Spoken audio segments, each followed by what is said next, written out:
Ever walked away from a simple conversation feeling shaken just because of a cold glance or a careless remark? Ever left a meeting thinking, I should have said that differently? In those moments, it's not intelligence or willpower you lack. What's missing is the ability to understand your own emotions and read those of others. Emotional intelligence and social skills aren't gifts, they're skills. And like any skill, they can be trained.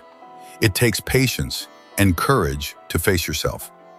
This video isn't just about emotional intelligence or social skills. It's about building them through the lens of Stoic philosophy. Stoicism is an ancient guide that helped extraordinary people navigate fear, pain, and inner turmoil by returning their focus to the one thing they could truly control, themselves. You don't need to shout to show strength.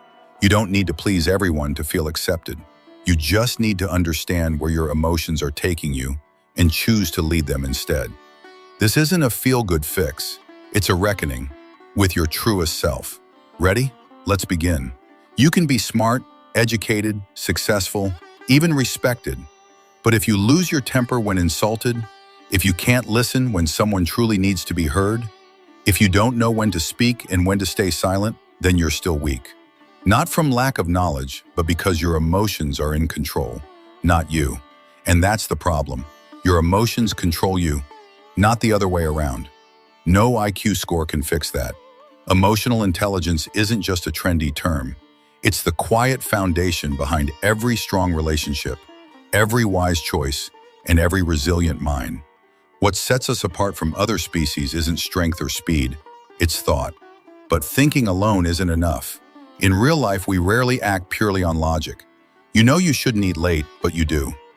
You know that person isn't worth your anger, but you snap anyway. You know the meeting is important, but one careless comment ruins your focus.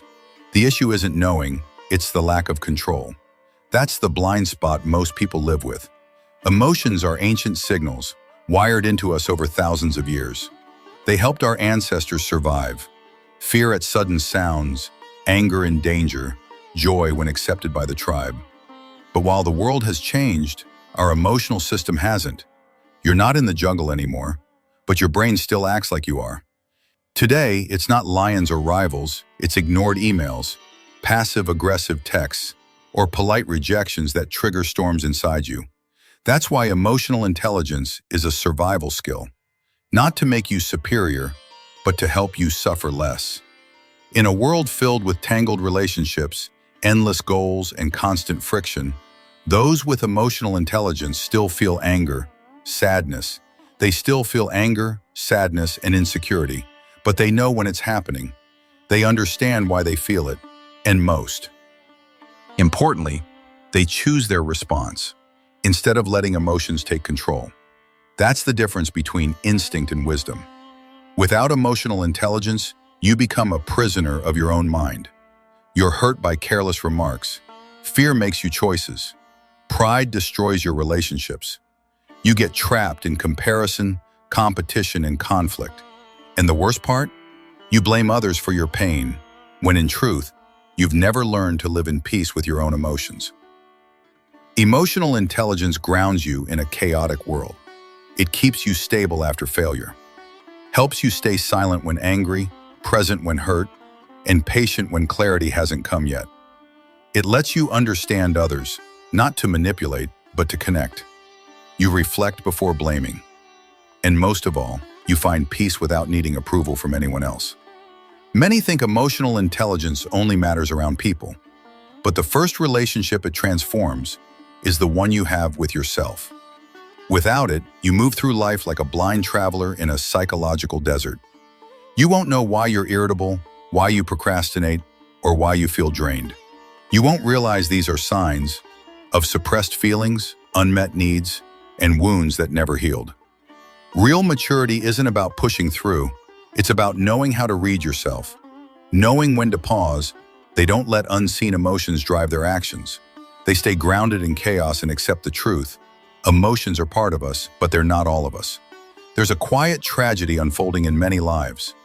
The more successful someone becomes, the more pressure they feel, the lonelier they get, the more torn they are between logic and emotion. Not because they're weak, but because no one ever taught them how to decode their inner world. And then they ask, why am I still not happy, even when I have everything? Without emotional intelligence, you can lose what matters most without even noticing. A partner who truly gets you, a loyal teammate, a fragile parent-child bond begging for repair. It all can fall apart over a single angry word or silence when what was needed was understanding. But when you develop emotional intelligence, everything shifts. You stop reacting on autopilot. You begin responding with clarity. You face your fears and name them. You realize it's not others making you suffer, it's your reactions to them. And that one shift makes you harder to manipulate, harder to provoke, and less likely to lose yourself in the storm. Emotional intelligence isn't a soft skill. It's a survival skill, a core human ability like breathing right when you're drowning in overwhelm. And like any vital skill, it doesn't come naturally. It must be trained, tested, and sharpened every day. But to train it, you first need to understand. It's not some vague talent, it's built from 5 connected elements. Like 5 senses for navigating not just the outside world, but your inner one too. The first is self-awareness. Like turning on a light in a dark room, it helps you see where your emotions are coming from, where they're going, and what they're trying to push you toward. The second is self-regulation, not about suppressing or denying, but knowing when to let go, when to hold back, and when to turn emotion into purposeful action. Then comes intrinsic. The third is intrinsic motivation, that inner fire that drives you, not for applause, but for something deeper, quieter, and more meaningful. Then comes empathy, the ability to hear the silence between words, to sense pain behind a smile, to understand without needing to control. And finally, social skill, the art of connecting without losing yourself, of understanding others without erasing your own boundaries. These 5 aren't isolated traits. They work together like an emotional nervous system, keeping you grounded through mood swings and social conflict. They're not theories to memorize. They're abilities to activate, nurture, and sharpen through daily practice. And it all starts with a question, because you can't change what you don't notice. All it takes is a single moment to ask, what am I feeling? Where is it coming from? Should I act or simply observe? That moment of asking is already halfway to mastering it. From awareness comes training. From understanding comes alignment. And that's where practice begins. Practice holding silence. Practice the pause that protects your clarity. Practice seeing people without the lens of your old wounds. Practice having honest conversations with yourself daily, not to become someone else, but to return to your true self, clearer and more grounded. The world doesn't need more high performers who are emotionally volatile. It needs people who truly know themselves. Calm enough not to be dragged into someone else's storm, mature enough not to fight pain with more pain. And you can become that person by understanding that emotional intelligence isn't optional. It's essential if you want a life not ruled by emotion. And it all starts at the root, self-awareness. Of the 5 pillars of EQ, this is the foundation, the birthplace of every other form of emotional mastery. Because if you can't see clearly what's happening inside you, you can't understand it, let alone guide it. Self-awareness is more than a skill, it's the door to your inner world. And that's the door we're about to open. Enhancing self-awareness, the first step toward living fully awake. The moment you notice you're angry, you're no longer the anger. You're the observer. That instant, however brief, is the line between impulse and intention, between reaction and choice. Stoicism never asked us to destroy emotion. It teaches us to step outside the wave, to watch it rise and fall without getting swept away. Self-awareness doesn't make life easier. It makes it real. Self-awareness is a disciplined act, the courage to face your inner world without flinching. In a world obsessed with speed, taking a moment to feel is a quiet rebellion. Because if you don't know what you're feeling, you can't understand why you act the way you do. And without that understanding, you're not in control of your life, you're just reacting to it. The mind is like a city during rush hour, noisy, crowded, and disorienting. Emotions like anger, anxiety, and sorrow show up uninvited.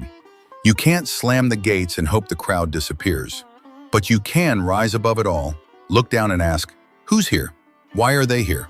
That's what emotional awareness is, stepping outside yourself to witness what's really happening within.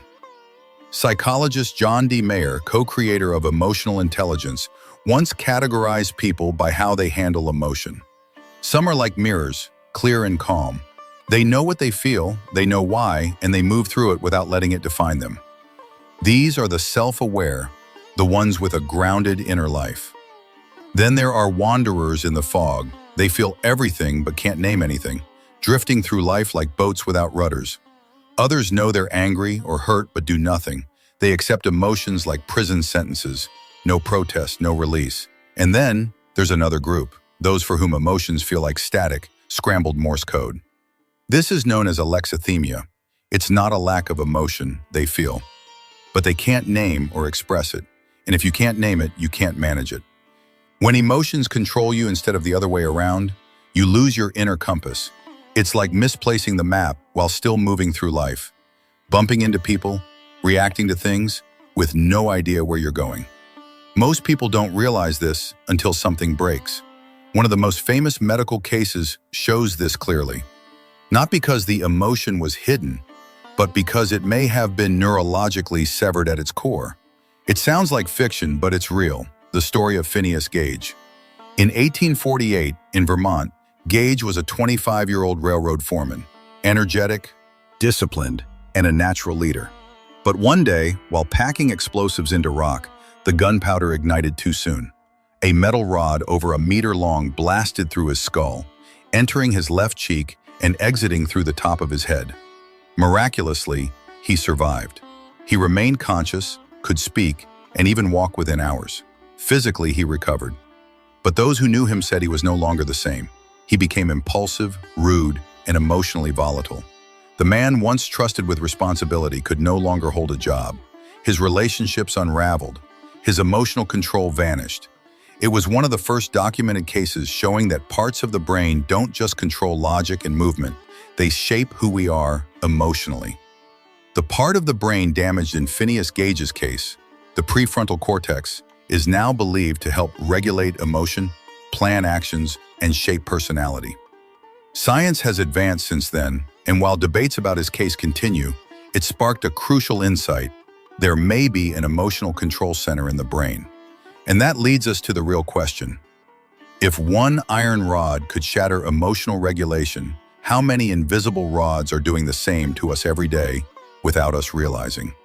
Things like work pressure, unresolved trauma, and childhood conditioning. These aren't physical injuries, but psychic ones. They quietly dull our self-awareness. You still show up for meetings, reply to messages, smile in photos, but inside, you've lost track of how you feel or why. That's why cultivating self-awareness isn't just helpful, it's essential. You can't change the past. You can't rebuild your brain like Gage, but you can relearn how to listen to yourself. Start small, sit quietly and ask, what am I really feeling today? It doesn't have to be poetic, just honest. When anger strikes, pause, ask, what just got hurt inside me? When you're anxious, don't fake calm. Acknowledge it, say, I'm afraid. Naming your emotion gives it space, and in that space, you find your power. Clarify your core values. What's non-negotiable for you? Gratitude? Integrity? Honor? When that's clear, your reactions will align more with who you are than with what you temporarily feel. And if you're willing, ask someone close. Do I let emotions control me? Do I hurt others without knowing? The truth may sting, but it's how real growth begins. Emotions, good or bad, aren't enemies. They're signals. Just like physical pain tells you something's wrong, emotional pain is a message from within. The only question is, are you listening? For Gage, that door was closed forever. But for you, it's still open. And every day, you have the choice to walk through it. The moment you name your emotions without fear or shame, you've already taken a massive step toward emotional intelligence. But now that you see yourself more clearly, now that you've recognized the anger, the grief, the unease, what comes next? How do you keep from being overwhelmed by it? How do you regulate emotion without pretending to be strong or completely shutting down? The answer lies in the next lesson: balance and emotional regulation. Knowing what you feel is the foundation, but managing it with depth and humanity is the art. Once you understand what emotions are, what triggers them, and how they move through your body and mind, the next step, far more difficult, is learning to manage them. Knowing your emotions is one thing, mastering your response is another. One reckless action, a sharp word, a message sent in anger can unravel everything. A relationship destroyed, a trust broken, a chance missed. What haunts us isn't the situation, but the voice inside asking, "Why did I let my emotions take control?" This is where emotional regulation becomes essential, not as a moral ideal or a trendy soft skill, but as a core survival tool in a world where unchecked emotions damage our peace and relationships. The Stoics knew this centuries ago. They didn't deny emotion, they studied it, named it, understood it, but never let it rule them. Their calm wasn't coldness, it was discipline. They created a gap, a pause between stimulus and response. In that tiny pause lies power. If you've ever exploded over something small, a careless remark, a disrespectful glance, you felt the surge from a part of your brain called the amygdala. Daniel Goleman, who popularized emotional intelligence, calls this an emotional hijacking. The amygdala hits the alarm before your logic kicks in. It reacts fast and fiercely, often leaving you with regrets. In that moment, logic doesn't lead, your oldest instincts do. Impulses take over, not because you don't know better, but because you never had a chance to choose better. But what if you could stay in control? What if, in that moment when emotion surges, you pause just long enough to breathe and choose differently? That's not a fantasy, it's a trainable skill. The Stoics practiced it, and now neuroscience confirms it. Just a few seconds of pause can shift the brain signal from the emotional center to the rational one. One simple, powerful tool: count to 5 before you react.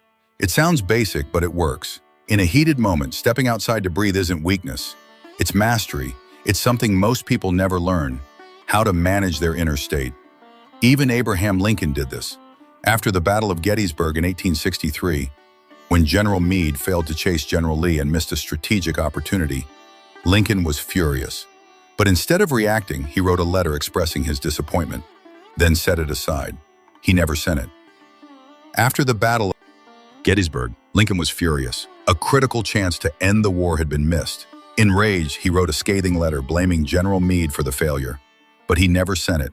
He folded it, sealed it, and wrote on the envelope, "Never sent." Just 3 words, but they carry timeless wisdom. When emotions flare, the strongest response isn't always action, it's restraint. Express what you feel, yes, but don't let those feelings become destruction.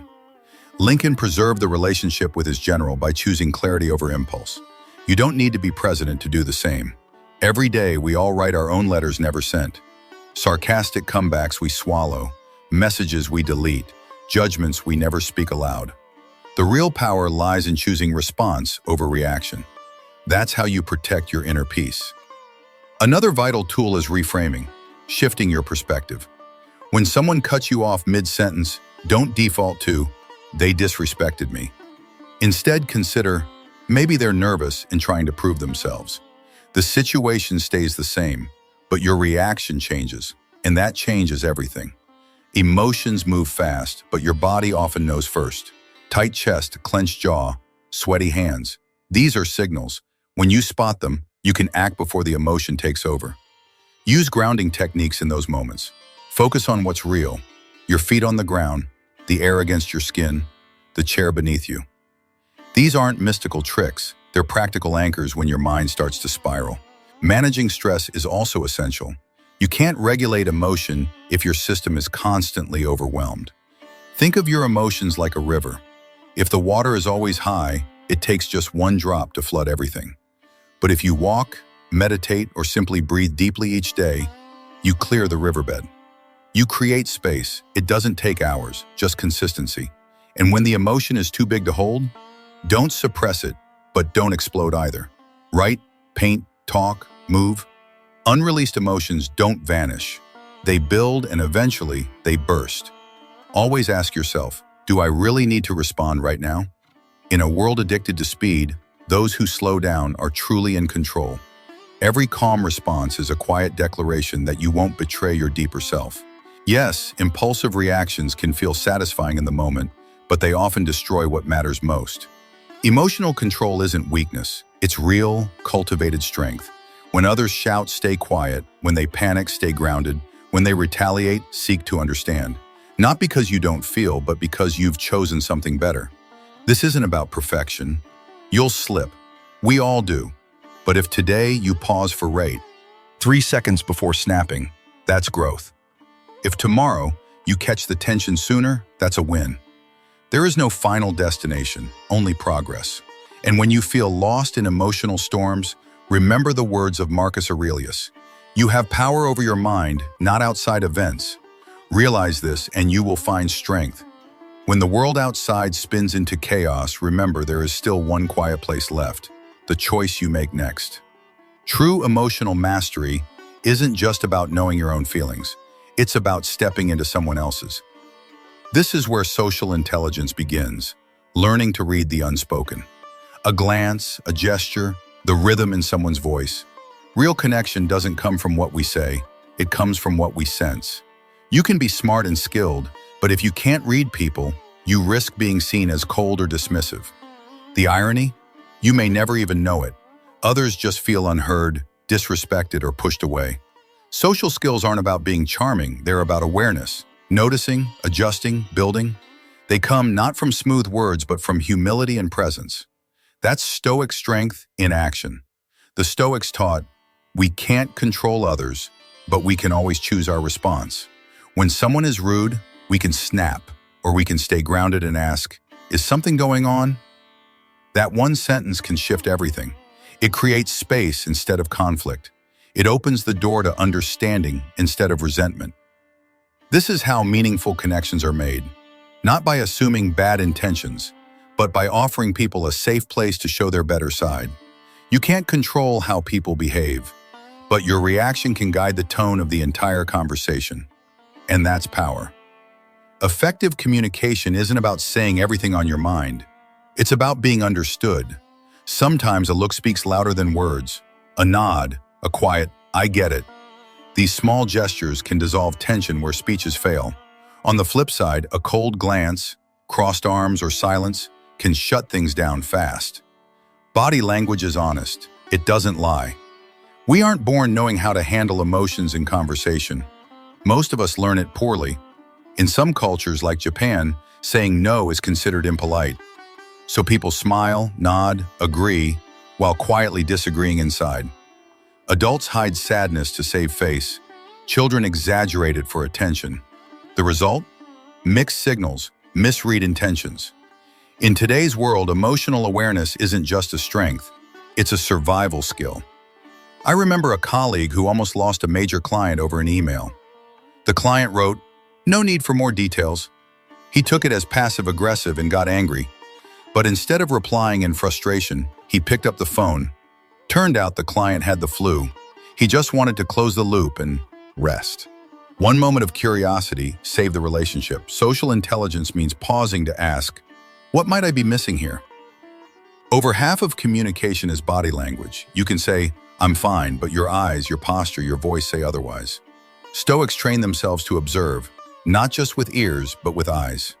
They see worry behind smiles, fear behind silence. They read the emotional undercurrent that many miss. This ability isn't about overthinking. It's about tuning in with quiet focus. Ever walked into a room and felt tension instantly? No one speaks, but it's in the air. Arms crossed, faces tight. That's emotional tone. And someone with high emotional intelligence can shift it. A warm hello, a shared smile, a light joke. I once met a hospital receptionist who did just that. It was right before lunch. I expected her to be annoyed, but she looked at me and said, "You look like you're in a rush. Let me help you now, so you don't have to wait." I hadn't said a word, but she saw me. That's emotional presence. And in conflict, this skill becomes even more crucial. You're in a heated argument. Voices rise, emotions flare. But instead of pushing harder, you lower your tone and say, I'm not trying to fight. I want to understand what you're feeling. That one sentence, it's not a trick, It's a choice, a higher choice, a Stoic choice, one that doesn't seek to win the fight, but to win the person back. Lasting bonds aren't built on words alone. They're shaped by actions, patterns, and presence. Think of a friend group where one person is always late, constantly interrupts, or never opens up. Over time, the group starts to drift. No fights, no blow-ups, just silence. And that one person is left wondering, why am I not invited anymore? It's not that people hated them, they just didn't realize their behavior was slowly dissolving connection. Sometimes all it takes is a little honest feedback to turn things around. But feedback is a skill too. It's not just what you say, it's how you say it. Instead of, "You're always late, it's annoying," try, "We love having you here. That's why it matters when you're late. Everyone ends up waiting. Is it tough to get here on time? If so, we can adjust." That kind of message isn't a criticism, it's care. It doesn't embarrass, it invites understanding. It shows you value the person, not just their punctuality. Now picture a coworker who keeps taking credit for your work. You're frustrated. But silence breeds resentment, and confrontation might trigger defensiveness. So you find the middle path. "Hey, I noticed your name came up a few times without mine. Did you notice that too? Maybe we can make sure credit's shared more clearly next time." That's not passive, and it's not aggressive. It's respectful. It sets boundaries without burning bridges. Social skills don't mean avoiding conflict. They mean managing it with purpose and care. Strong relationships don't exist because arguments never happen. They survive because arguments don't leave wounds. So ask yourself, are your connections real or just habit? Are you building something meaningful where both sides challenge and uplift each other? A true friend won't always agree with you. A true friend tells you when you're wrong and still stands by you when you're vulnerable. But to attract those kinds of relationships, you have to be that kind of person. And yes, feedback often stings. I once told a friend he interrupted people too much. He was angry at first, but days later he thanked me. No one had ever told him before. That's what growth looks like. Socially skilled people don't just defend how they come across, they reflect. They adjust, not out of insecurity, but out of emotional maturity. So if you ask, how do I develop strong social skills? I won't say, read more books or go to more workshops. I'll say, listen, really listen, observe, reflect, be willing to shift.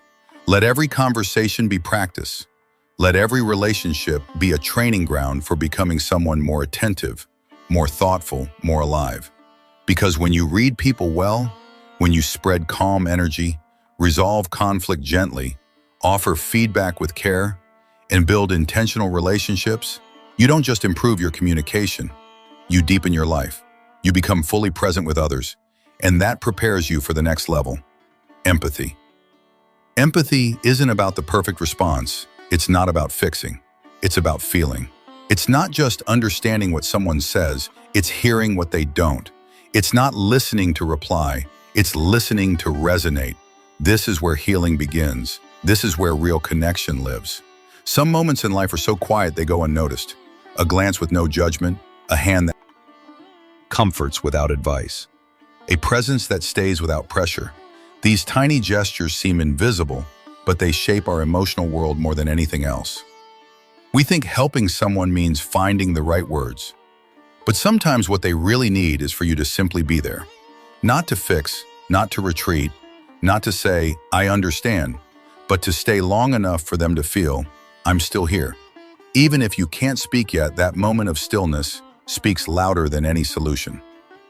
Empathy is one of the most powerful human skills we can develop, and yet it's rarely treated with the seriousness it deserves.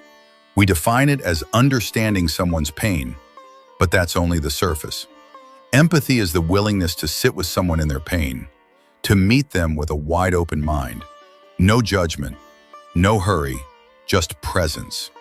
True empathy doesn't mean offering quick solutions. It's not about inserting your own experience into someone else's pain. Neuroscience tells us there are 3 layers to empathy. The first is cognitive empathy, the ability to understand someone's emotions logically, to see the why behind what they feel. The second is emotional empathy, where your nervous system mirrors theirs. This is why we cry when someone else does, even when it's not our pain. The third and deepest is compassionate empathy, when understanding and feeling push us to act to ease someone's suffering. Even the Stoics, often misread as cold or emotionless, didn't reject emotion. They simply refused to be ruled by it. Recognizing someone else's pain and responding with calm presence was core to their way of life. Empathy wasn't soft, it was alert. To a Stoic, it meant knowing when to stay quiet, when to stay near, and when to draw the line between instinct and intention. But if empathy is so essential, why do we fail at it so often? Why do we listen but not really understand? Live near each other, yet feel miles apart? Maybe it's not about being unkind. Maybe it's deeper, rooted in our brain's evolution. The amygdala, our ancient emotion center, reacts instantly with fear or anger before our rational brain has time to catch up.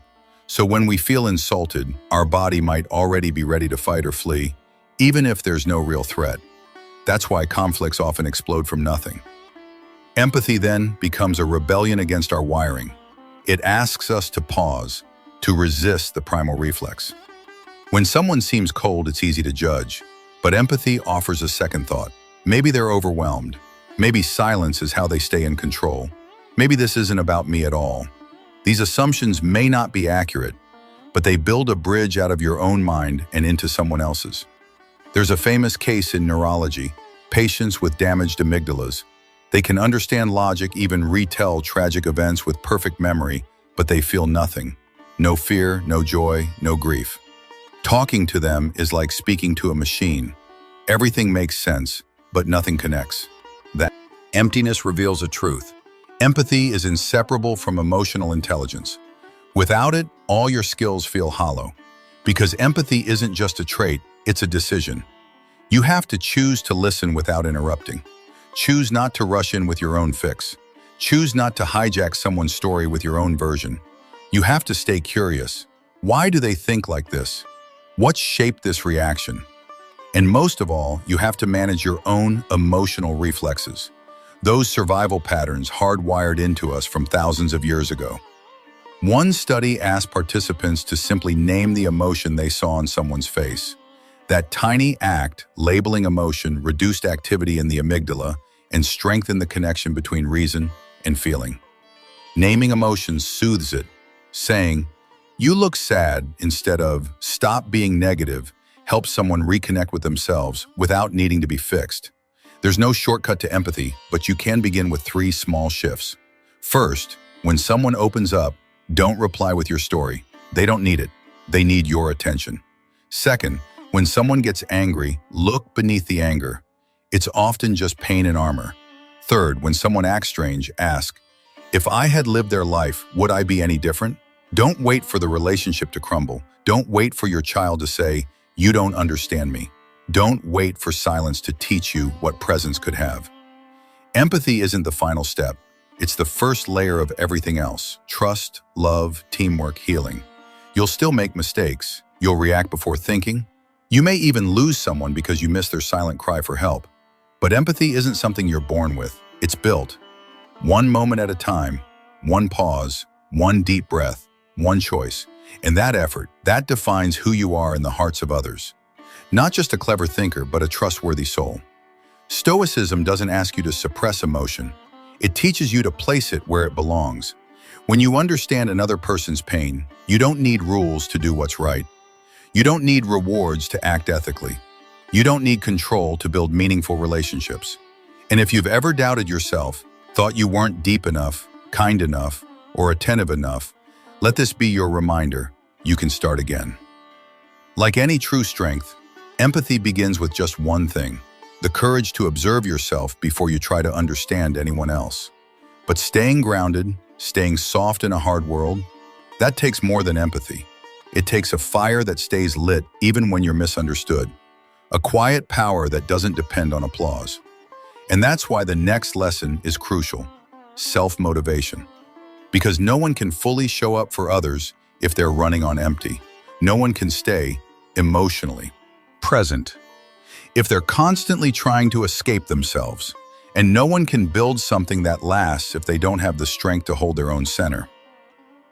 The fifth and final pillar of emotional intelligence is the ability to motivate yourself. Not the hype you get from a viral video at 2 a.m., not the rush from a gym playlist or a fleeting success, but the steady burn. The fire that keeps glowing even when no one's clapping. What the Stoics called inner strength, the discipline to live by your values even when no one sees it. No reward, no validation, just alignment with what matters.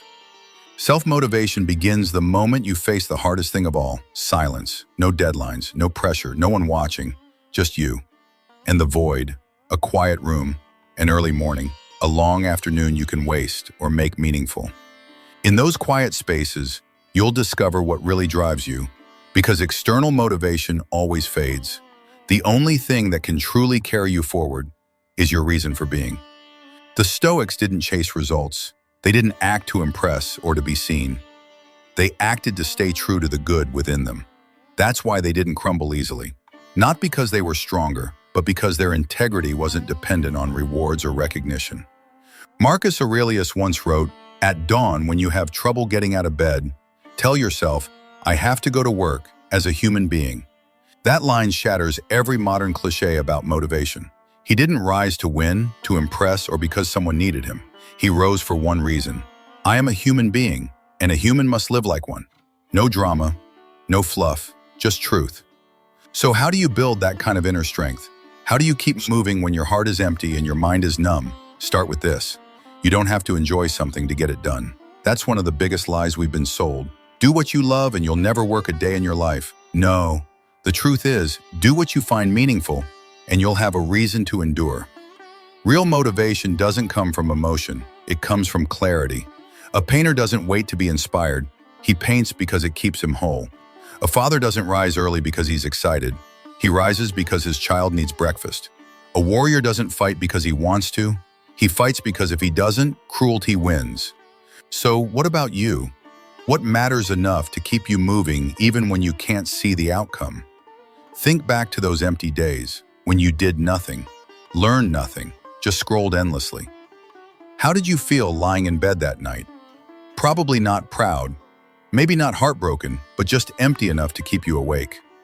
Every time you procrastinate, you're not just delaying a task, you're slowly chipping away at your self-respect. Every time you choose comfort over effort, your brain hears, I can't steer my own life. Repeat that long enough and you'll believe it. Pep talks won't work anymore, because deep down you'll know you're running, and one day someone else will succeed. Not because they were better, but because they didn't run. They kept going. Tired, alone, worn down. But they kept going because they once hit rock bottom and discovered there's no one left to blame down there, only you. And here's the twist. You don't need motivation to act. You need action to find motivation. Waiting to feel ready is the surest way to never begin. Action builds momentum. Action builds confidence. Action silences doubt. Even one small step is a step forward. And if you keep stepping, one day it won't feel like pushing anymore. It will feel natural. Motivation will follow habit. Think of it like an oil lamp. You don't need to fill the whole tank. Just one drop, one spark, and the flame begins. Your job isn't to light up the whole world in one shot.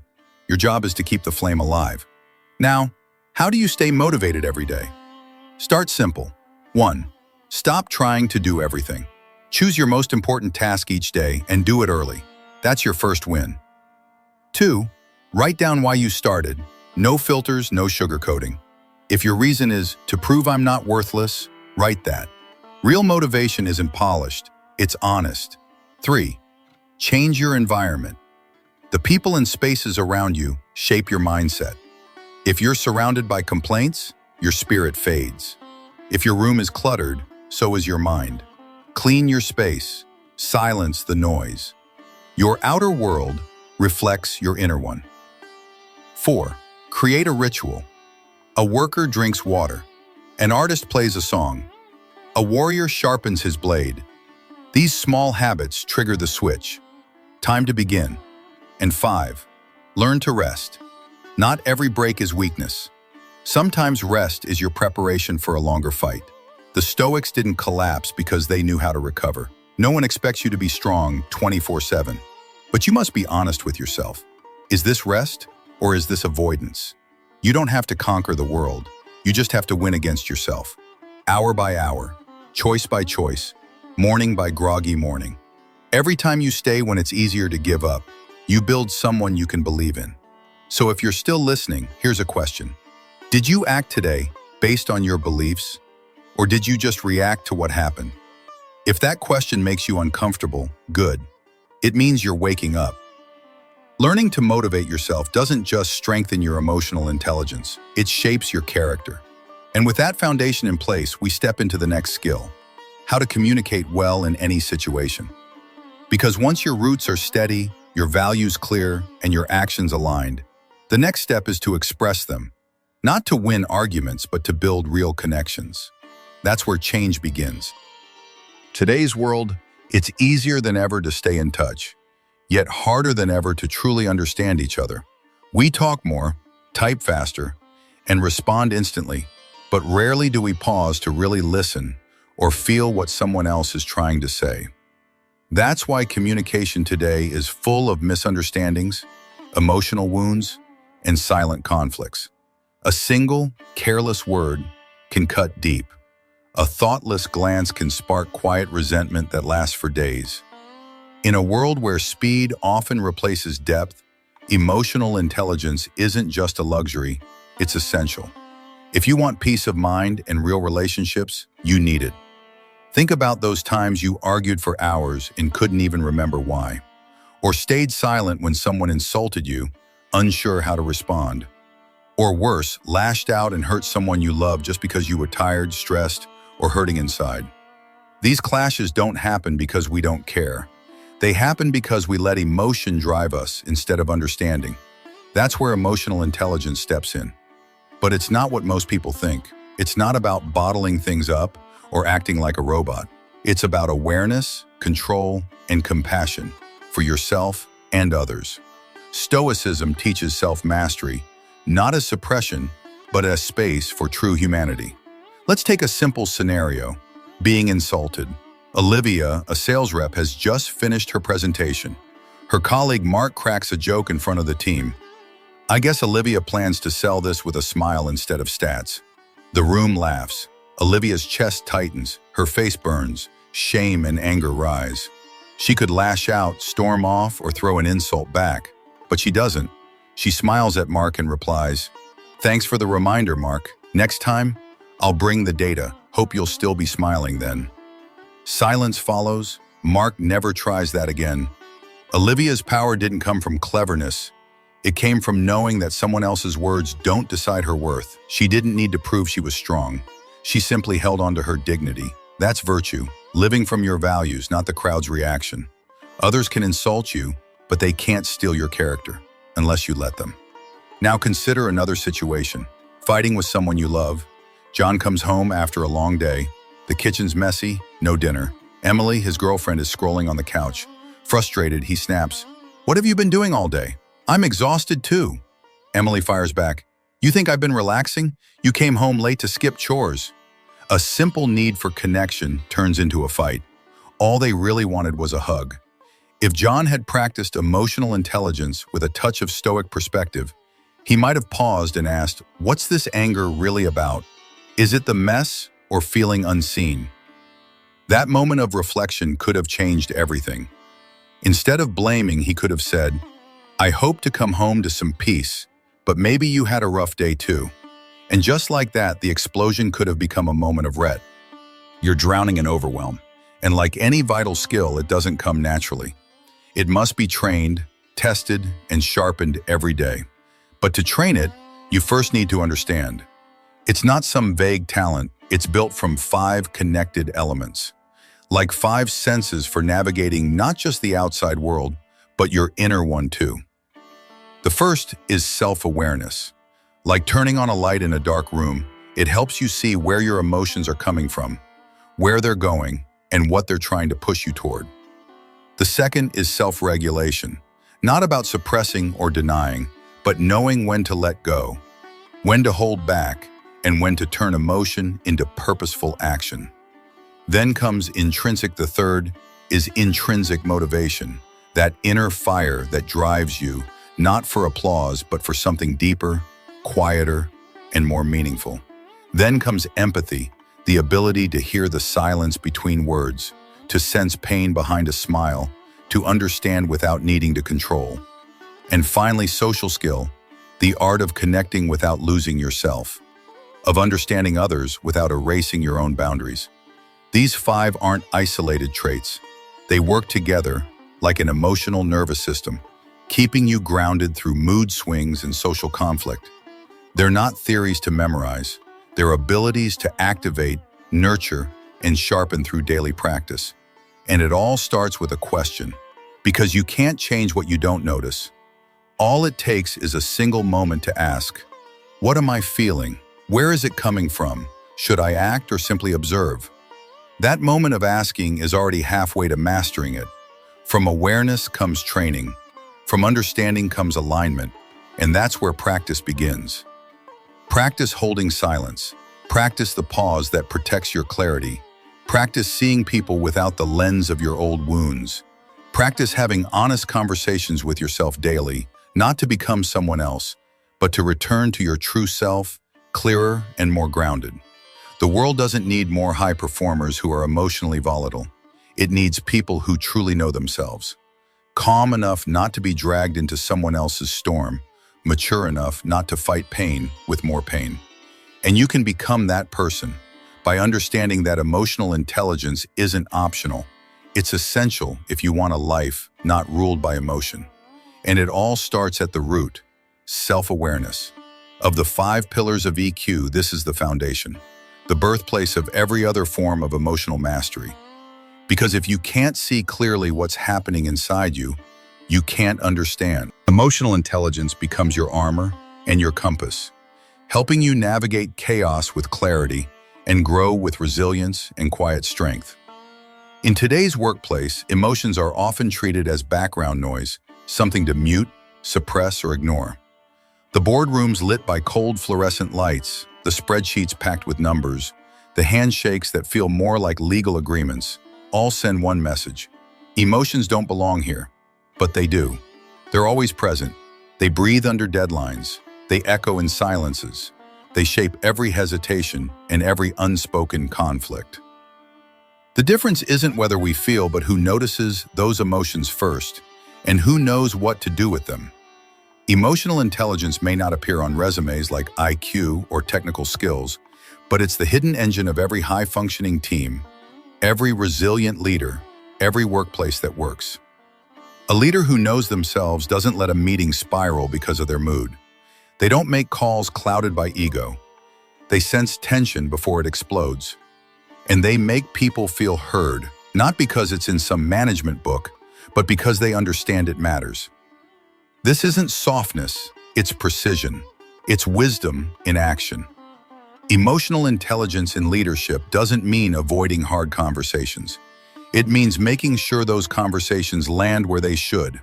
A comment like, "You're messing everything up," may sound direct, but it closes doors. It shuts people down. But if you say, "This part was solid, here's where we can do better, and I believe in you," now you're not just correcting, you're guiding, you're leading. You're not just pointing out flaws, you're building a bridge toward progress. You're leading with clarity and care. That's why companies that look beyond surface-level performance are now putting emotional intelligence at the center of hiring. Because technical skills can be taught, but EQ? EQ reveals itself under pressure. It shows in how someone receives criticism, how they resolve tension before it turns into conflict. A brilliant coder might write perfect lines, but if they can't explain their ideas clearly, handle disagreements, or sense when a room shifts, their brilliance becomes a bottleneck. When each team member operates in their own emotional silo, the company doesn't grow, it fractures. And you see this most clearly in high-stress moments. Heated meetings, silent rivalries, deadlines that turn colleagues into competitors.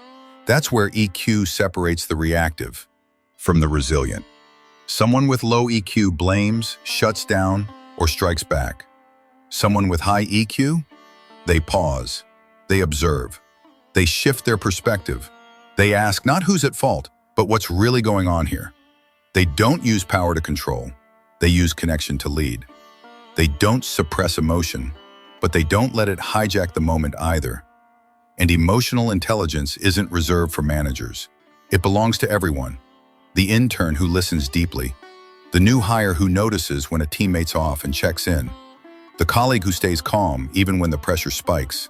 These aren't flashy moves, but repeated over time, they shape the kind of environment people actually want to be part of. But let's be clear, EQ is not some checkbox from a weekend workshop. Emotions don't follow bullet points. They live in the everyday moments, like how you show up after a failed presentation, how you correct a miscommunication without making it a blame game, how you accept tough feedback without shutting down. Building EQ isn't about feeling less. It's about noticing more and choosing how you respond. Think of that person at work who doesn't talk the most but somehow steadies the whole room. They're not always the smartest or most charismatic, but around them people exhale. That's emotional intelligence, the ability to speak truth without harm, to stay grounded without growing cold. These people don't boast their value, they embody it. And in today's diverse workplaces, where people differ in background, beliefs, identities, EQ becomes more than helpful. It becomes essential. Because diversity alone doesn't equal inclusion. Inclusion takes effort. It means checking your own biases before they bleed into your actions. It means calling out subtle harm, not to shame, but to prevent deeper damage. You can't control the feelings your past wired into you, but you can decide the kind of impact you want to leave behind. Zoom out even more, and there's something larger: group emotional intelligence. It's not about how smart each person is on their own. It's about how they work together. The most effective teams don't just align on goals. They build trust. They disagree without attacking. They speak up without fear. They resolve tension before it hardens into resentment. In these teams, emotional awareness isn't a side skill. It's the operating system. So where do you begin? Not in theory, in practice. In your next meeting, don't just listen to words, feel the energy. When someone disagrees, notice your first reflex. When you feel overlooked, pause before reacting. These aren't just moments, they're reps. And each time you choose curiosity over defensiveness, clarity over ego, you strengthen the part of you that leads from within. This is the part of yourself no one can automate. No algorithm can replicate it, because your career won't be shaped just by the numbers you hit, but by the relationships you build. Not just by what you achieve, but by how people feel when they're around you. They won't always remember what you said, but they'll remember how calm they felt when everything else was falling apart, because you were calm. And emotional intelligence? It doesn't clock out when you leave work. It walks with you into your kitchen, into those late-night conversations with your partner, into the quiet, tender moments with your children. When they don't need your advice, they need your presence. If you think managing emotions at work is tough, try it at home. That's where the stakes feel real. That's where the masks come off. That's where the next test begins. Because the real battlefield isn't the boardroom, it's the living room. No place challenges emotional intelligence more than home. It's where love isn't bound by rules, where words can cut deeper than steel, where even small actions echo for years. We hold it together in high-stakes meetings, smile at difficult clients, but behind closed doors, when we're alone with the people we love most, that's when emotional mastery is tested. Picture this. It's evening. You walk through the door, drained. Your mind is racing, your body tense. Your partner says something small, harmless even, but it lands like a jab. Your heart beats faster. You snap. You always do this. And just like that, a spark becomes a wildfire. That moment right there was a missed choice. The choice to notice the emotion rising. The choice to pause. The choice to respond, not from the wound, but from self-awareness. Someone with high EQ doesn't pretend they're never angry. They just don't let anger own them. They understand the emotions are signals, not commands. In a marriage, emotional intelligence is the space that keeps the conversation alive, even when tension tries to shut it down. It's the bridge between two entire inner worlds, and it begins with listening, not to reply, but to understand. Sometimes, a single question like, "How are you really feeling right now?" can save a relationship from drifting apart. Sometimes a silent handhold after an unfinished fight says, "We don't have to agree right now, but we're still on the same team. This isn't just philosophy, it's practical. Try this. Create a pause signal with your partner. A simple, mutual agreement. If one person feels overwhelmed, they can ask for 10 minutes. Not to storm out, but to reset, to breathe, to reflect. Most relationships don't need more advice. They just need a little more space, timed just right. And emotional intelligence? It matters just as much in friendship. Sometimes we forget our closest friends have tender spots, too, expectations, wounds, and when we fail to see them, even small missteps start to erode the connection. Ever lost a friend over a message left unanswered? Thought they must not care? But maybe they were thinking the same. Maybe all it needed was for someone to ask, "Hey, are you okay?" EQ helps you notice the distance before it becomes too wide. Here's a simple shift. Instead of, "Why have you been so distant?" say, "I miss our talks. Is everything all right?" Move from suspicion to connection, from pressure to presence. That's the core of emotional intelligence. And when it comes to parenting, EQ becomes a lifelong practice. Kids don't learn from what we say, they learn from how we live. If we scold them for being slow, we're teaching them frustration is how to deal with imperfection. But if we kneel down, meet their eyes, and say, "I can see it's hard to let go of your toy, isn't it?" We're helping them name their feelings. And naming emotions is the first step toward mastering them. Children don't need perfect parents. They need parents who are real, who can say, "I raised my voice earlier, not because of you, but because I was tired, and I'm sorry. I raised my voice earlier because I was tired, but that wasn't okay. I'm sorry." That one sentence teaches more about integrity than 100 lectures. When we refuse to admit our mistakes, we teach our children to hide theirs. A powerful way to build EQ in children is to turn emotions into everyday conversation. Instead of asking, "Did you have fun at school?" ask, "Was there a moment today when you felt angry or sad? What did you do then?" These gentle questions open doors without pressure. When kids learn to express their feelings, they don't need to misbehave to be understood. EQ isn't softness. It's strength that holds steady during life's most fragile moments. People with high EQ don't bury emotions, they guide them. They know anger isn't the enemy, but letting it take control is. What many people don't expect is this. We often treat the people we love the worst, not because they deserve it, but because we assume they'll forgive us. That safety can make us careless, quicker to lash out, slower to apologize. But just because someone is close doesn't mean they should be taken for granted. Familiarity should invite more care, not less. Emotional intelligence begins when you pause and ask, "If I love this person, why am I speaking in a way that makes them shrink?" That question is a mirror, and it forces a choice, not between right and wrong, but between causing pain or choosing love. The moment when it's easiest to walk away is often the one that demands the most courage to stay and respond with heart. That's why the core of EQ isn't in what we feel. It's in how we interpret it. When your child throws a tantrum in public, the embarrassment doesn't come from the tantrum itself. It comes from the story we tell ourselves. People think I'm a bad parent. When a partner forgets your birthday, the pain isn't in the forgetfulness, it's in the meaning we attach. They don't care anymore. But the truth is, events are neutral. It's our perception that gives them weight. Once you realize that, you stop being a victim of your feelings and begin to reclaim the reins. Here's an exercise. Think of a moment that recently upset you. Write down 4 things: what happened, how you felt, what story you told yourself about it, and one softer, more neutral way to see it. This isn't about toxic positivity. It's about loosening the emotional knots. You'll be surprised how quickly the feeling softens just by looking at it differently. And you'll realize something deeper. How you act at home isn't just about now. It's a living lesson your children are absorbing every day.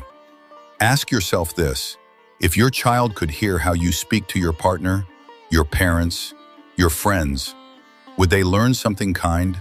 Are you modeling a healthy emotional language or passing down the pain you never resolved? Because emotional intelligence doesn't begin in theory, it starts with presence. with pausing 3 seconds before reacting, with looking someone you love in the eye and choosing to understand, not just respond. Look into your partner's eyes instead of just hearing their words. Sit beside your child as they cry, not to stop the tears, but to say, "I'm here." Emotional intelligence isn't a trick to control feelings. It's the strength to choose kindness, even when every emotion screams not to. And if you slip, if you snap, lose your cool, or hurt someone you love, don't shame yourself. That too is part of the journey. EQ isn't about becoming unshakable. It's about learning and growing with every mistake. You don't need perfection, you need direction. One kind step, one thoughtful choice, one aware moment at a time. When you build emotional intelligence at home, where there's no audience, no applause, just the vulnerability of real life, you create a foundation. That quiet strength will follow you everywhere. It steadies you. Not because you're trying to impress, but because you know who you are. And that's where real confidence comes from. Not loud, not showy, just present. Strong, grounded, unshaken. Here's a hard truth. Most people don't struggle with communication because they lack the words. They struggle because they're scared that honesty will bring judgment, that being real will lead to rejection. What looks like a lack of skill is often just a wound in your self-worth. Stoicism doesn't teach you to fake confidence. It helps you remove what's covering it. Like sunlight behind a curtain. You don't need to create the light. You just need to pull the curtain back. Confidence isn't something you collect. It's what's left when you stop letting other people's expectations define you. You walk into a room. People are laughing, chatting. Inside your mind, a voice whispers, "What do I say so I don't sound dumb?" Or, "How do I impress them without trying too hard?" That voice isn't you. It's your social survival instinct. So you retreat, pretend to check your phone, stay silent. But deep down, you crave connection. And this is where emotional intelligence begins. Not with smoothness, but with courage. Stoicism doesn't promise popularity. It teaches presence. When that craving for approval rises, it doesn't say deny it. It says don't let it own you. Picture this. Every conversation you enter, you wear an invisible name tag that says, "Am I enough?" Every move revolves around that unspoken question. But a Stoic doesn't rip the tag off. They realize it never defined them to begin with. Epictetus once said, "Attach yourself to what is spiritually superior, regardless of what others think or do." That means you can be interrupted in a meeting, make a joke no one laughs at, get ghosted after a date, and still remain calm. Because your worth is not up for bidding. You aren't on sale at the mercy of someone else's reaction. Sounds powerful, but how do you actually live that truth, tangibly? Before any big moment, a conversation, a date, a job interview, write down 3 things you can't control. People's gazes, their reactions, the outcome. Then, write 3 things you can control. Your attitude, your clarity, your ability to listen. Just seeing that difference takes the weight off your shoulders. Real confidence doesn't come from, "I'm perfect." It comes from, "I can live with imperfection." Emotional intelligence isn't about winning arguments. It's about walking away at peace with yourself. Has awkward moments without punishing yourself. Ever caught yourself replaying a date in your head thinking, "Why did I say that? I sounded so dumb." That's when you need stoicism the most. Not to shame yourself, but to pause, reassess, and move forward. You don't need to own the room. You just need to own your reaction when the room doesn't go your way. When someone gives you a cold look, when a group ignores you, you have the right not to spiral. You don't know what's going on in their minds, and you don't have to. Your only job is to stay grounded in your message. Speak because it means something to you, not because you want validation. Don't try to build social confidence by memorizing tricks or mastering posture. Build it from within. Ask yourself, do I believe what I'm saying is worth hearing? If the answer is no, then read more. Live more deeply. Think more clearly. Confidence doesn't come from mimicking someone else's style. It comes from speaking your truth. And if you feel like you don't yet have something to say, that's okay too. Silence can be powerful. Today's world, it's easier than ever to stay in touch. yet harder than ever to truly understand each other. We talk more, type faster, and respond instantly, but rarely do we pause to really listen or feel what someone else is trying to say. That's why communication today is full of misunderstandings, emotional wounds, and silent conflicts. A single, careless word can cut deep. A thoughtless glance can spark quiet resentment that lasts for days. In a world where speed often replaces depth, emotional intelligence isn't just a luxury, it's essential. If you want peace of mind and real relationships, you need it. Think about those times you argued for hours and couldn't even remember why, or stayed silent when someone insulted you, unsure how to respond. Or worse, lashed out and hurt someone you love just because you were tired, stressed, or hurting inside. These clashes don't happen because we don't care. They happen because we let emotion drive us instead of understanding. That's where emotional intelligence steps in. But it's not what most people think. It's not about bottling things up or acting like a robot. It's about awareness, control, and compassion for yourself and others. Stoicism teaches self-mastery, not as suppression, but as space for true humanity. Let's take a simple scenario: being insulted. Olivia, a sales rep, has just finished her presentation. Her colleague Mark cracks a joke in front of the team. I guess Olivia plans to sell this with a smile instead of stats. The room laughs. Olivia's chest tightens, her face burns, shame and anger rise. She could lash out, storm off, or throw an insult back, but she doesn't. She smiles at Mark and replies, "Thanks for the reminder, Mark. Next time, I'll bring the data. Hope you'll still be smiling then." Silence follows. Mark never tries that again. Olivia's power didn't come from cleverness. It came from knowing that someone else's words don't decide her worth. She didn't need to prove she was strong. She simply held on to her dignity. That's virtue, living from your values, not the crowd's reaction. Others can insult you, but they can't steal your character, unless you let them. Now consider another situation. Fighting with someone you love. John comes home after a long day. The kitchen's messy, no dinner. Emily, his girlfriend, is scrolling on the couch. Frustrated, he snaps, "What have you been doing all day?" "I'm exhausted too." Emily fires back, "You think I've been relaxing? You came home late to skip chores." A simple need for connection turns into a fight. All they really wanted was a hug. If John had practiced emotional intelligence with a touch of Stoic perspective, he might have paused and asked, "What's this anger really about? Is it the mess or feeling unseen?" That moment of reflection could have changed everything. Instead of blaming, he could have said, "I hope to come home to some peace, but maybe you had a rough day too." And just like that, the explosion could have become a moment of ret. They just named it differently. They spoke of mastering the mind, observing emotions without being ruled by them, holding on to integrity even as life crumbles. And if that feels abstract, let's bring it down to earth. Take something familiar, your job. Ever sat in front of your screen, hands trembling under a deadline, heart still racing from a tense meeting? Most of us spiral. We freeze, rush, overthink. But someone who practices emotional intelligence takes a breath, not to ignore the anxiety, but to meet it. I'm anxious. I'm afraid. Naming the emotion gives you power over it. That label creates space, space to breathe, space to choose. When you inhale slowly, as if calming a wild animal, your body receives a clear message. I'm in charge now. You don't fight the entire mountain. You focus on one rock, one task.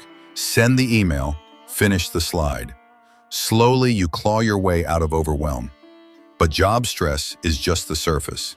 The deeper shocks come from life itself. Family breakups, loss, betrayal, financial collapse, wounds that no productivity hack can fix. Pain that doesn't scream, it lingers, it numbs, it eats away at you. What makes this pain dangerous isn't how sharp it is, but how long it stays. It convinces you to hide it, afraid of seeming weak. So you put up walls, anger, avoidance, judgment, anything but the truth. I'm hurt. This is where real emotional intelligence begins, not with fixing, but with sitting, not to wallow, but to observe. You write down what you feel. You accept that you're lost. And then you ask, what's still within my control? Maybe it's how you eat your next meal, how gently you speak to your child, how you politely decline that gathering you're too drained to attend. Every small action becomes a quiet act of resilience. I'm still here. Here's a truth we forget. Healing doesn't happen by avoiding pain. It happens when we walk through it, eyes open, breath steady. When you feel deeply but act mindfully, you build something rare. A flexible kind of armor, one that bends but doesn't break. Have you ever been so exhausted you couldn't move? Not lazy, drained. A kind of fatigue that lives in your bones. That's not from one bad day. That's burnout. And it creeps in slowly, from never resting, never saying no, always carrying more. Ironically, it's the most responsible, most capable people who burn out, because they believe they should be able to handle it all. But the body doesn't lie. It whispers through poor sleep, distracted eating, and irritability. Ignore it long enough and it starts to scream, through illness, breakdown, collapse. So what's the cure? Not a vacation, not a spa, but boundaries. The power to say no, without guilt. The wisdom to unplug. The choice to make space for recovery, deliberately, unapologetically. Silencing notifications, walking alone, We live in a world that's always on, and chronic stress doesn't just exhaust your mind, it quietly breaks down your body. It's linked to heart issues, gut problems, even serious diseases. But you don't need studies to feel that. You know it in your headaches, in your shallow sleep, in how quickly you snap at the people you love. When you don't regulate your emotions, you start reaching for control in all the wrong places. Overeating, drinking, mindless scrolling, anything to numb the edge. But you can choose differently. You can begin with the small things, 10 slow breaths before reacting, a 15-minute walk every morning, writing down 3 things you're grateful for before bed. These aren't flashy, but over time they become your backbone. You won't see instant results, but when life hits hard, those little rituals will be what hold you up. So here's a question worth asking. Are you living in a way that makes you stronger? Or are you just surviving so you don't fall apart? Here's the difference. The strong build resilience daily. The surviving wait for the next hit. The Stoics didn't wait for storms to practice self-control. They trained during calm. Every tough moment, every emotional reaction, every frustration, they treated it all like training. This is where emotional intelligence stops being a theory and becomes a way of being. It's not just knowing how you feel, it's choosing how to respond when everything feels like it's crumbling. It's choosing not to lash out when you're tired. It's having the courage to say, I'm nearing burnout, before you collapse. It's protecting your integrity, whether you win or lose. And this isn't just Stoic wisdom, it's found in scripture too, from a time when people crossed deserts barefoot and survived on faith. We rejoice in our sufferings, knowing that suffering produces endurance, and endurance produces character, and character produces hope. That's not empty comfort, that's a blueprint for how to walk through pain and not shatter. Because yes, you will fall, you will hurt. But if you stay with the pain, if you don't run from it, something powerful begins to grow.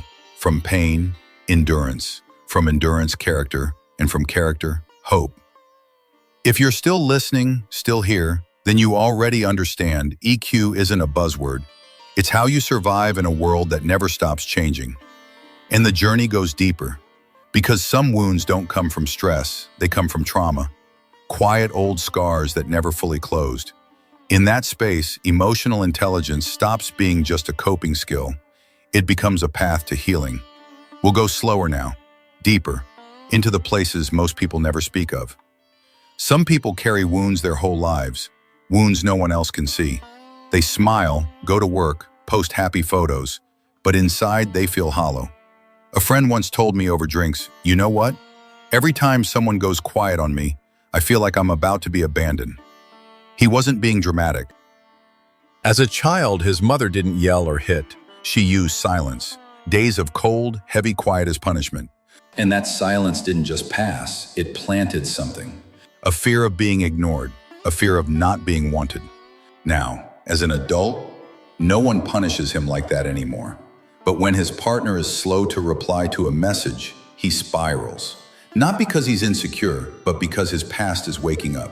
Quiet, invisible, but real. That's how emotional wounds work. They're not always loud. They're often built in silence, through patterns, repetition. A single look of disdain, a time you cried and no one came, the day you learned to stop expressing just to stay safe. They called you too sensitive so many times, you believed it. Eventually you stopped crying, you stopped speaking up, you stopped needing anyone. But that's not strength, that's numbness. And numbness is often the loudest sign that someone's been deeply hurt. Many people think they've moved on, but really, they've just buried the pain, like tossing a blanket over a leaking pipe. Just because it's hidden doesn't mean it's healed. Over time, that hidden pain seeps into everything. Your thoughts, your relationships, even how you treat yourself. This is where emotional intelligence stops being a self-help buzzword and becomes something raw and necessary. It starts the moment you sit with what hurts and say, I'm not leaving myself behind anymore. Healing doesn't begin with fixing, it begins with honesty. A woman in one of my workshops once admitted she often snapped at her son whenever he cried. Not because he was misbehaving, but because his crying triggered something unbearable. Later, she broke down as she recalled being locked in a room every time she cried as a child. Her mother used to say, crying doesn't fix anything. Come out when you stopped. Since then, she learned to hate emotions. She didn't need complicated therapy. She just needed to see the root of her reactions. That's the power of naming your emotions clearly. Not vague things like, I feel sad or I'm tired, but honest statements, I feel abandoned. I feel like I'm not enough. I feel like I'm disappearing. Naming a feeling is like switching on the light in a pitch-black room. And light, always, is the beginning of healing. One of my friends writes simple letters to his 10-year-old self. Not poetic, just honest. Hey, I know back then it felt like no one had your back, but I'm here now. The first time he wrote that, he looked out the window and cried, for the first time in years, because he finally stopped ignoring what he felt. What comes next? A safe space. A place where your emotions can show up without being dismissed or shamed. Maybe you don't have someone to give you that, then create it yourself. Some people find it in meditation, others in cooking. One friend takes a walk in the park every morning, another sketches his emotions in messy, unpolished drawings. They're not pretty, but they're real. And real is what matters. There's also a method that helps reshape emotional patterns. Try replaying old moments, but with a new ending. Let's say your boss yelled at you and you froze. Instead of running from that memory, reimagine it. This time you stay calm, you breathe, you don't fight back, but you don't shrink either. You stay present. Rehearse that again and again until your mind associates that memory with grounded presence, not fear. It's like a child who once lived in chaos, now drawing a warm house with soft yellow lights and whispering, "This is where I want to live." You're not lying to your mind, you're rewiring it. And the science backs this up, but you don't need to read the papers. Just start, slow down, notice, name, breathe with the emotion. Because wounds don't vanish just because you ignore them. They go quiet, they hide. Carl Jung called this the shadow, the parts of ourselves we deny, the parts we were shamed for. They don't disappear, they show up sideways, snapping at feedback because you were once micromanaged, laughing too loudly to cover up a hunger for affection. We project our shadows onto others, judging someone for being sensitive because we were never allowed to be soft, distrusting others because we're scared of being left again. We tell ourselves we're living in the present, but often we're reacting to a past that was never given closure. The danger comes when we begin to confuse these defense mechanisms for who we really are. I'm just a logical person, we say. But really our emotions were once ridiculed. I'm independent, we claim, when deep down we fear being abandoned again. Every time we let that unspoken pain run the show, it grows louder, until one day, it's no longer a shadow. It becomes the dark room we've lived in for so long. We start calling it home. That's when emotions start to freeze. You stop feeling anger, you stop feeling love. You don't even know what you want anymore. You can't tell the difference between real sadness and echoes of old wounds. You're not really feeling. You're just reacting. With coldness, with distance, with polite smiles that don't reach anyone, not even yourself. You've probably met people like this.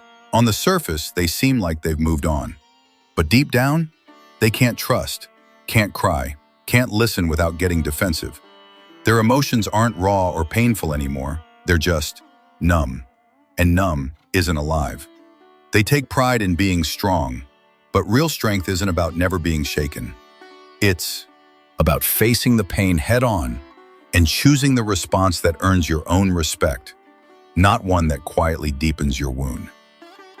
Seneca once wrote, "We suffer more often in imagination than in reality." It's not that emotions aren't real, it's that we often suffer twice, once in the moment and once in how we carry that moment forever. But here's the truth, if emotions can be imagined, they can be reimagined, softer, kinder, more healing. When you become steady enough not to be swept away by old memories, the present begins to sharpen. You realize not every cold stare means someone's about to leave. Not every argument will end in loss.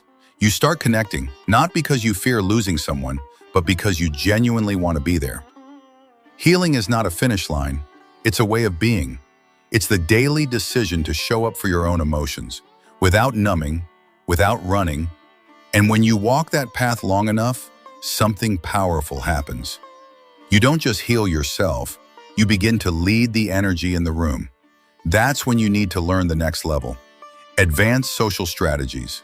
Not to impress, not to manipulate, but to understand people and yourself with clarity. To build real influence rooted in empathy, not ego. Because success, it doesn't go to the smartest person or the one who works the hardest. In the real world, success follows one simple rule. People don't act on logic, they act on emotion. And if you don't learn how to read and respond to emotions, yours and others, you'll keep running into silent walls, fake smiles, half-hearted support, invisible resistance that holds you back.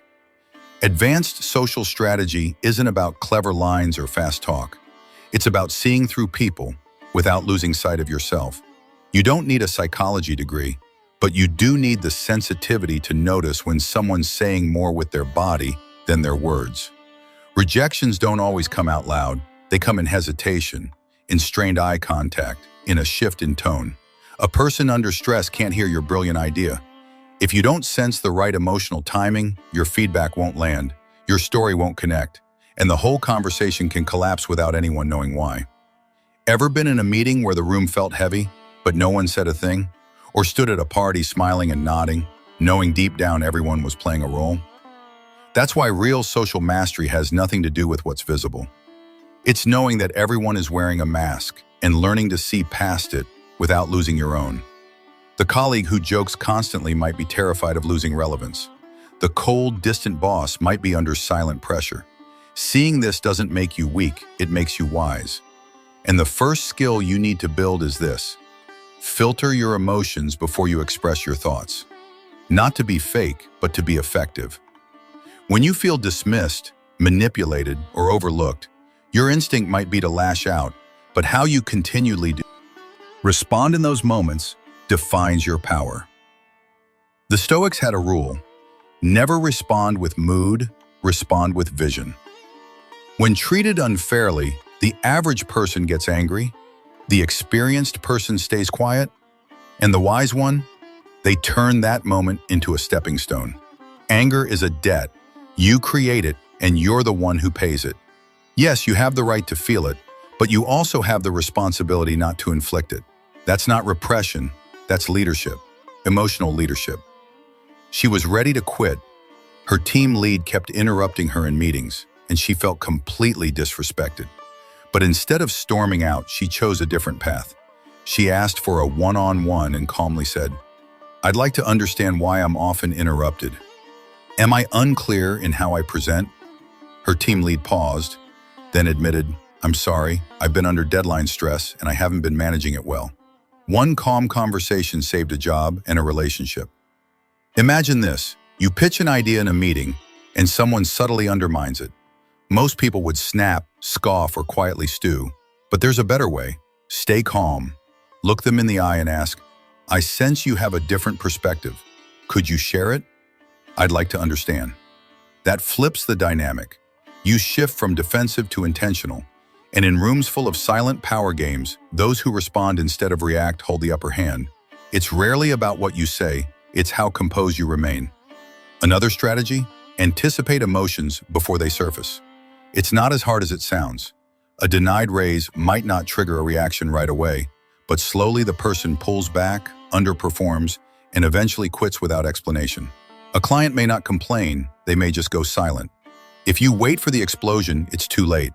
But if you catch the early signs, long pauses, low energy, a shift in tone, you can step in and save the relationship. Sometimes all it takes is, "I sense you're not entirely comfortable. Want to talk privately?" That shows powerful emotional intelligence. And sometimes the wisest strategy is to walk away. A friend who only complains, a colleague who only calls when they need something, a relationship that asks you to shrink to be accepted. The Stoics never romanticized toxic loyalty. They valued self-respect. If a connection keeps asking you to betray your values, it's not a bond, it's a trap. Letting go without resentment is strength. Stepping back without bitterness is wisdom. Social mastery isn't about being admired. It's about staying grounded when others lose control. It's not about beating others. It's about not losing yourself. A wise person can walk into a room full of critics and remain centered. They don't seek to impress. They refuse to betray themselves to be liked. That's power. Practice it every day. When someone makes you feel small, don't lash out. Stay calm, be kind but firm, speak with warmth, but not weakness. When you're ignored in a conversation, don't force your way in, lead with your work. One young professional stopped fighting for airtime in meetings. Instead, she sent detailed reports beforehand. By her third report, her manager said, "Would you mind presenting this to the team?" Quiet, steady initiative said more than any interruption could. Social intelligence is a long game. Stoics were masters of it, not because they craved approval, but because they lived with integrity in every interaction. They knew success isn't about being liked, it's about being respected, even by those who disagree with you. That only comes when you express yourself without imposing, listen without submission, confront without aggression, and communicate without compromising your core. The greatest strategy is to live authentically, with clarity and boundaries. Stoics don't speak to win approval, they speak to stay true. That's what sets them apart in a world addicted to validation. Now you see, success doesn't go to the cleverest or most charming. It belongs to those who live deeper, relate smarter, and lead themselves better. That's the quiet power that endures. And once you master it, you'll stop trying to fit in. Others will come looking for you. Of course, no one is perfect, but every conversation, every reaction is a training ground. Emotional intelligence and social mastery aren't single tricks. They're lifelong arts. That's the point. We don't train to be perfect. We train so we never quit. And that path, no one can walk it for you. We weren't born to master emotions. We were born to feel them. Fear, anger, instincts that once kept us alive. But to truly live, like a tree rooted deep and growing through every storm, requires more than instinct. It requires practice, reason, a daily commitment to refining your mind, your heart, your presence. The Stoics got this. To them, emotional intelligence wasn't a trendy buzzword. It was the mark of dignity.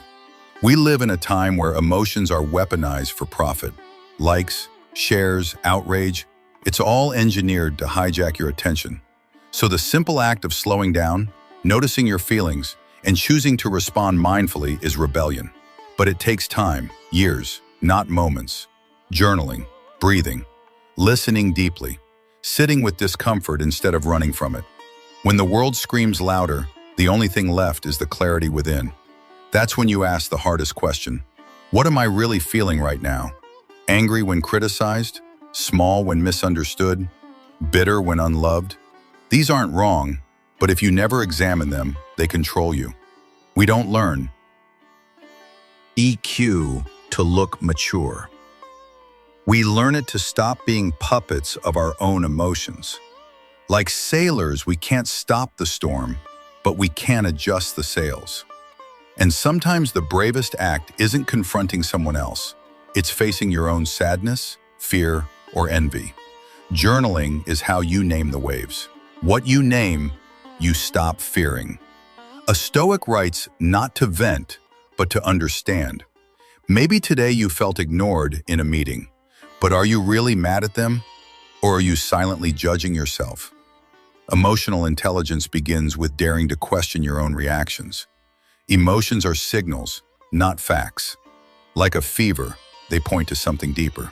The wise don't suppress emotions, but they don't obey them blindly either. Even breath work isn't just about calming down. It's about remembering you're alive. You have a choice. One breath before reacting can change everything. It can stop a fight, save a friendship. One breath, that's all. Because no one has ever made a wise decision while gasping for air. And every time you stay calm when someone else is angry, you grow. Every time you ask yourself, am I reacting from an old wound? Instead of blaming, you win over yourself. And to the Stoics, that was the only win that mattered. Victory over self. But here's the truth no one tells you. There's no finish line, no graduation day, just daily practice. You'll mess up. You'll say things you regret. But if you reflect, even those days become growth. That's why weekly reflection matters. Not just journaling, but revisiting emotional moments. We don't grow from experience. We grow by reflecting on it. Think back to a moment of tension, a time you stayed silent when you should have spoken. Break it down. Ask, could I handle that better next time? Don't wait for explosions. Train in peace, like a soldier who practices daily, not just in war. Listen to others, not just to be polite, but to become humble, to stop projecting, to stay present. EQ isn't about people-pleasing. It's about creating space for others to be themselves, without you losing yourself. Treat emotional intelligence like a long-term project. Set goals like you would for fitness. One trait at a time. Patience, listening, clear speech, and train it daily. No theory beats practice, and no practice beats real life. Track progress. Write down the small wins. When you kept calm. When someone thanked you for how you handled something. When you nearly lost it, but didn't. Those little wins are how EQ is built. One brick at a time. Find someone who gives you feedback. Someone honest enough to say, you avoid conflict or you interrupt a lot. Don't get defensive, thank them. They're showing you what the mirror can't. This path is long. Some days it feels pointless, like learning EQ in a world that doesn't care. But remember, you're not learning this to change them. You're learning it so they don't change you. That's freedom. Not everyone will understand. Not everyone will appreciate your calm. That's okay. The Stoics never acted for applause. They did what was right, because it was right. And if you ever doubt the point, ask yourself, aren't the people you admire most the ones who speak with calm, kindness, and clarity?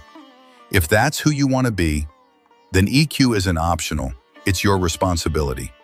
And the more you grow, the more you'll realize how much more there is to learn. That's not failure. That's awakening. Like Paul said, not that I have already obtained all this, but I press on. That's not just faith. That's for anyone who's serious about living well. You'll stumble, but don't stop.